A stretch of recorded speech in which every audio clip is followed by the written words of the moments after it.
Hi, my name is Chris Herman. I'm an assistant professor at Baylor College of Medicine in the Department of Molecular Virology and Microbiology. I also teach science at a private middle school in Houston, Texas. Today we're going to talk about viruses. We'll start by asking, what are viruses? Viruses are very small particles. They have diameters of only about 10 to 400 nanometers. They can be seen only with very powerful microscopes. Viruses are not cells and not made up of cells, unlike living organisms. They are basically a genome surrounded by a protective protein coat. Viruses are infectious. They need to invade a host cell in order to reproduce. In fact, viruses are dependent on a host cell to provide the machinery they need for reproduction. For this reason, they are considered intracellular parasites. Viruses use the host cell to synthesize new virus components. The components are then assembled to produce new virus particles. The new particles then go on to infect other cells. Viruses are distinct from living organisms. They are distinct because they are incapable of carrying out all life processes. Unlike living organisms, viruses are not made of cells and cannot reproduce on their own. They require a host cell. Viruses do not grow or undergo division. They do not transform energy. They also lack complex machinery needed for protein synthesis. Viruses only carry enough information to take over a cell and direct it to make more copies of the virus. Viruses were first discovered by studying a disease in plants called tobacco mosaic virus. In 1892, a Russian scientist passed sap from an infected tobacco leaf through a filter and showed that the liquid that passed through was still infectious. At the time, these filters were known to trap bacteria, but scientists didn't yet realize that anything smaller existed. A few years later, a Dutch scientist showed that the agent that passed through the filter could reproduce, and that the agent needed a host cell to grow in. He realized that this agent was distinct from bacteria, and he termed it a virus. This virus is now known as tobacco mosaic virus. That same year, two German scientists discovered the first virus that infects animals. They discovered the agent that causes foot and mouth disease. They showed that, as in the case of tobacco mosaic virus, this virus was small enough to pass through a filter and that it needed a host organism to reproduce in. In 1901, the first virus that infects humans was discovered by Dr. Walter Reed. The virus he discovered is the one that causes yellow fever. Many other viruses have since been discovered, and many scientists now study viruses. The study of viruses is called virology, and the scientists who study viruses are called virologists. Virologists use different tools and methods to learn about viruses. They want to learn about the structure of viruses and what viruses do inside cells. They do this so that they can design more effective vaccines and drugs to fight viral infections. To study the structure of viruses, scientists use powerful electron microscopes because viruses are too small to be seen with a light microscope. An electron microscope might also help scientists identify a new type of virus. For example, when there was an outbreak of SARS in 2003, electron microscope studies were useful in identifying the type of virus that caused this new disease. To study what viruses do and how they interact with cells and hosts, scientists grow viruses in cell cultures and sometimes in animals. They use techniques from molecular biology, genetics, and immunology to learn more about a particular virus. So, what are viruses made of? Viruses are made of nucleic acid and protein. Some viruses also contain lipids. The nucleic acid is found at the center or core of the virus. It encodes the genetic information needed to make more virus copies. The nucleic acid can be either DNA or RNA. The nucleic acid is surrounded by a protein coat that is called a capsid. The capsid protects the nucleic acid. For some viruses, there is an additional layer surrounding the capsid. This layer is called an envelope. It is made up of lipid and protein. The envelope is obtained when these viruses bud out of cells. HIV, the AIDS virus, and influenza, the flu virus, are two examples of viruses that have envelopes. How are viruses classified? Viruses are very diverse. Over 70 different families of viruses are recognized. The systems used to classify viruses group them according to their genetic material, their capsid structure, and the presence or absence of an envelope. As I've mentioned, the genetic material of viruses can consist of either DNA or RNA. The genetic classification of viruses can be further broken down depending on whether the nucleic acid is double or single-stranded, linear or circular, and whether it exists on one segment or is present on multiple segments. Single-stranded viruses are further classified by whether the information on the strand is the same sense as mRNA, which is messenger RNA, or if it is complementary. The capsid structure depends on the arrangement of multiple copies of one or more capsid proteins. The three types of capsid structure are helical. These viruses are usually rod-shaped. Polyhedral. These are generally spherical particles. And complex. They do not fit into either of the above categories and are in general not well understood. A third criteria used to classify viruses is whether or not they have a membranous envelope surrounding the capsid. Viruses that have this extra layer are referred to as envelope viruses, while viruses that do not have this envelope are referred to as naked viruses. As I've said, a virus must infect cells of a living organism in order to reproduce. The organism that a virus infects is referred to as the host. Viruses as a group can infect many different types of hosts. There are viruses that can infect bacteria, plants, and animals. However, a given virus usually infects only a limited number of species or even only one species. Even within a host organism, a given virus usually only infects a limited number of cell types. The range of hosts or cell types that a virus can infect is known as the host range. Viruses that infect only a limited number of species or cell types are said to have a narrow host range. The host range is determined by a lock and key fit between the virus and a receptor on the surface of a host cell. Each cell type expresses different proteins on its surface. So a virus that interacts with a particular receptor will only infect cells that express that receptor. For example, HIV interacts with a receptor called CD4 that is found on the outside of some white blood cells.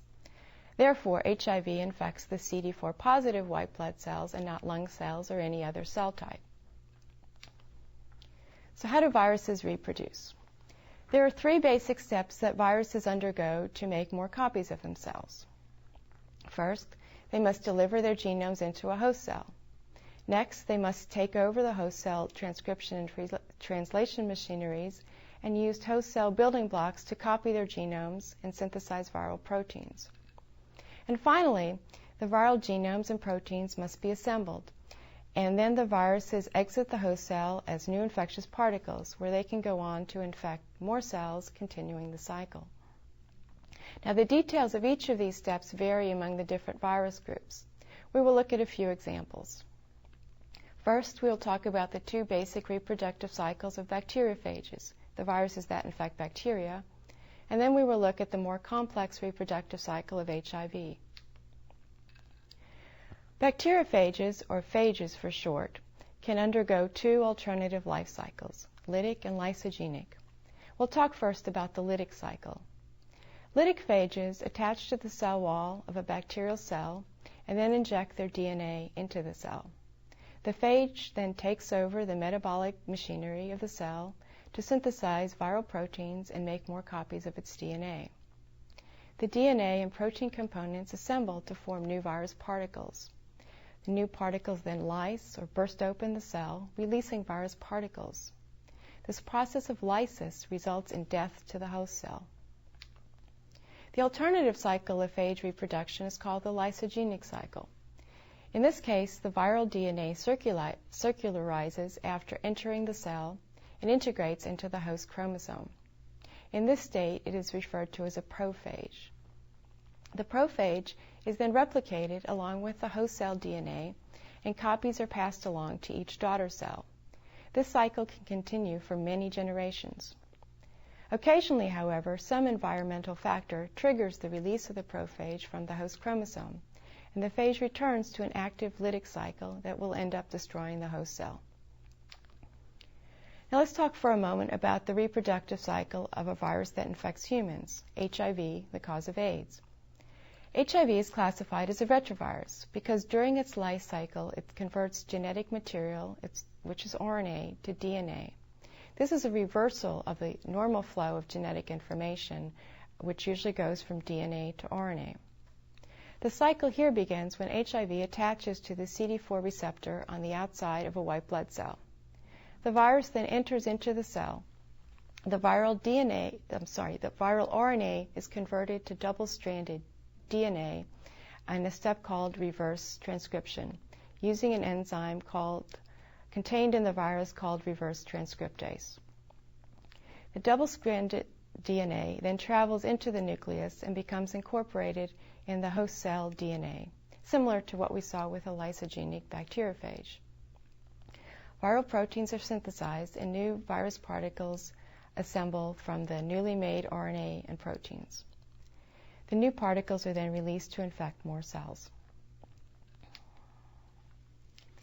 In addition to AIDS, many other familiar diseases are caused by viruses. Some infectious diseases caused by DNA viruses are respiratory disease, smallpox, chickenpox, mononucleosis, and cold sores. Some infectious diseases caused by RNA viruses are AIDS, influenza, usually known as the flu, the common cold, poliovirus, and measles. Viruses can also cause some forms of human cancers. Cervical cancer and a type of adult leukemia have been associated with viruses. So how then can viral diseases be prevented and treated? First, there's good hygiene. Avoiding contact with contaminated food, water, fecal material, or body fluids, and frequent hand washing are simple but effective ways to limit the spread of microorganisms. However, the most effective way to prevent viral infections is through vaccination. Vaccines consist of a component of a virus particle or a weakened or killed whole virus. Vaccines stimulate the body's immune system to fight off the virus. Vaccines have been developed for many once common illnesses such as smallpox, polio, mumps, and chickenpox. Unfortunately, though, vaccines have not been developed for all viruses, although scientists are working to develop vaccines for other diseases such as AIDS. Once infected with a virus, there is little that can be done to cure the infection. Viruses do not respond to antibiotics, which work only against bacterial infections. Antiviral drugs are available for only a few viruses and usually at best relieve some of the symptoms. The drugs for HIV, for example, may prolong lifespans but do not cure the disease. Although progress has been made in controlling many old viral diseases, occasionally new viruses appear. These are called emerging viruses. An emerging virus is one that has either recently appeared in a population or is rapidly expanding its range of hosts or geographic locations. There are several ways that a new virus can emerge. Viruses can emerge through mutation and evolution. That is, they change such that the host immune response no longer recognizes the virus. The influenza virus, which causes the flu, is an example of a rapidly changing virus. This is the reason why flu shots must be given annually. Viruses can also emerge as a result of spreading from one species to a new host species, or by spreading from an isolated geographic location to a more widespread location. Many viruses new to humans have their origins in animals. As human populations expand and humans have closer contact with animals, the chance for a virus to jump species becomes greater. Avian flu is a virus of birds that has acquired the ability to infect humans, but at least for now, it is not easily spread from person to person. So we've talked about viruses and how they are much smaller and simpler than other organisms. But are there infectious agents that are even simpler? The answer is yes. An agent called a viroid has genetic material but no protein coat. Another agent called a prion is made of protein but amazingly has no nucleic acid. Like viruses, neither of these agents are made of cells. However, both viroids and prions can cause disease. Viroids are known to cause some plant diseases, while prions have been shown to cause mad cow disease and related diseases in humans and other animals. So in summary, viruses are distinct from living organisms because they cannot reproduce on their own. They need to infect a host cell and use its machinery to reproduce. But although viruses are small and relatively simple, they are incredibly diverse and have many different mechanisms by which they can reproduce and cause disease. And finally, some important diseases that afflict humans are caused by viruses, and new viruses continue to emerge. It is important to remain vigilant in monitoring viruses and developing new